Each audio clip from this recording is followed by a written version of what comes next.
ஆண்டவர் வருவார், நம்மை மீட்பார் என்று இன்று நீங்கள் அறிந்து கொள்வீர்கள்.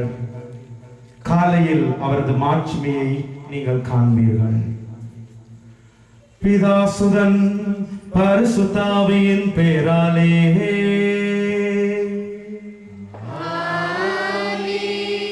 நம் ஆண்டவராகிய இயேசு கிறிஸ்துவினுடைய அருளும் கடவுளுடைய அன்பும் பரிசுத்த ஆவியினுடைய நட்புறவும் உங்கள் அனைவரோடும் இருப்பதாக.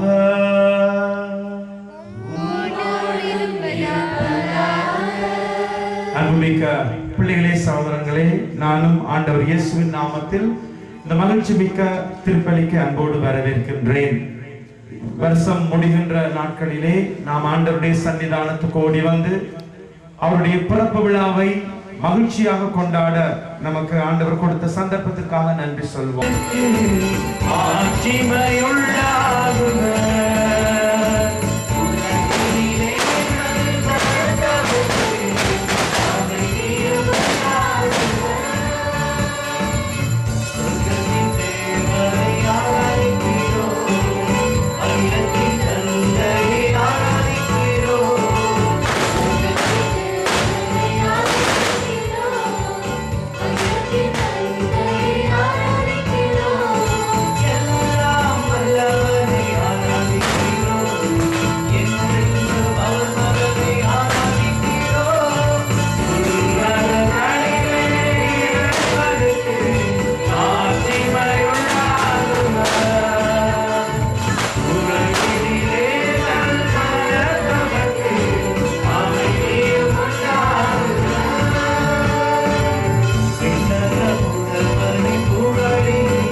இப்போது இந்த பிள்ளைகள் நம் உள்ளத்தில் அணையாது காக்கும் பொருட்டு ஆண்டவர் வந்து குடிகொள்ள வேண்டும் என்கிற உணர்வோடு பாலகனுக்கு இந்த மெழுகுதிரிகளை அன்பாக கொளுத்தி வைப்பார்கள்.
கடந்து செல்ல இருக்கின்றோம்.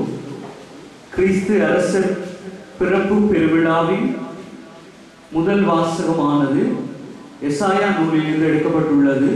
அதிகாரம் 9, திருவசனங்கள் 2 தொடக்கம் 4, 6 தொடக்கம் 7 முடிய. இவ்வாசகமானது காரிருள் நடந்து வந்த மக்கள் பேரொளியை கண்டார்கள் என்று ஆரம்பமாகின்றது. ஆகவே இந்த காலகட்டத்தில் நாமும் கவலை, கஷ்டம், நோய், தீராத பிரச்சனைகள் என்று சொல்லி பாரிய ஒரு இருளான காலகட்டத்தில் வாழ்ந்து கொண்டிருக்கின்றோம். ஆகவே இந்த இருளை நீக்கிறதுக்கு இயேசு பாலன் எங்களுக்கு பிறக்க இருக்கிறார் என்ற செய்தியை கூறுவதாக இந்த எசாயா வாசகம் காணப்படுகின்றது. ஆகவே எல்லாரும் பக்தியா வாசகத்துக்கு செவிமடுப்போமா?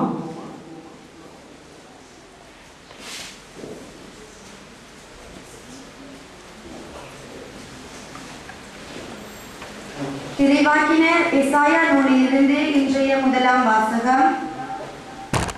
அதிகாரம் 9, திருவசனங்கள் 2 தொடக்கம் 4, 6 தொடக்கம் 7.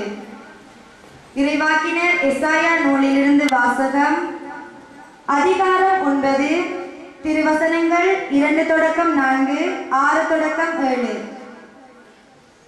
காரிருளில் நடந்து வந்த மக்கள் பேரொளியை கண்டார்கள்.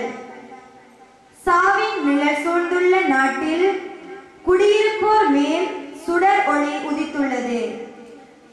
ஆண்டவரே, அந்த இனத்தாரை பல்கி பெருகச் செய்தீர். அவர்கள் மகிழ்ச்சியை மிகுதிப்படுத்தினர். அறுவடை நாளில் மகிழ்ச்சி உறுவது போல் உம் திருமுன் அவர்கள் அகமகிழ்கின்றார்கள். கொள்ளை பொருளை பங்கிடும் போது அக்களிப்பது போல் களி கூறுகின்றார்கள். மிதியான் நாட்டுக்கு செய்தது போல் அவர்களுக்கு சுமையாக இருந்த நுகத்தை நீர் உடைத்தெறிந்தீர். அவர்கள் தோலை புண்ணாக்கிய தடியை தகர்த்து போட்டீர். அவர்களை ஒடுக்குவோரின் கொடுங்கோலை ஒடித்தெறிந்தீர். ஏனெனில் ஒரு குழந்தை நமக்கு பிறந்துள்ளார், ஓர் ஆண்மகனும் நமக்கு தரப்பட்டுள்ளார். ஆட்சி பொறுப்பு அவர் தோள் மேல் இருக்கும். அவர் திருப்பெயரோ வியத்தகு ஆலோசகர், வலிமைமிகு இறைவன், என்றுமுள்ள தந்தை, அமைதியின் அரசர் என்று அழைக்கப்படும். அவரது ஆட்சியின் உயர்வுக்கும் அமைதி நிலவும் அவரது அரசின் வளர்ச்சிக்கும் முடிவு இராது. தாவீதின் அரியணையில் அமர்ந்து தாவீதின் அரசை நிலைநாட்டுவார். இன்று முதல் என்றென்றும் நீதியோடும் நேர்மையோடும் ஆட்சி புரிந்து அதை நிலை பெயராது உறுதிப்படுத்துவார். படைகளின் ஆண்டவரது பேரார்வம் இதை செய்து நிறைவேற்றும். இது ஆண்டவர் வழங்கும் அருள்வாக்கு.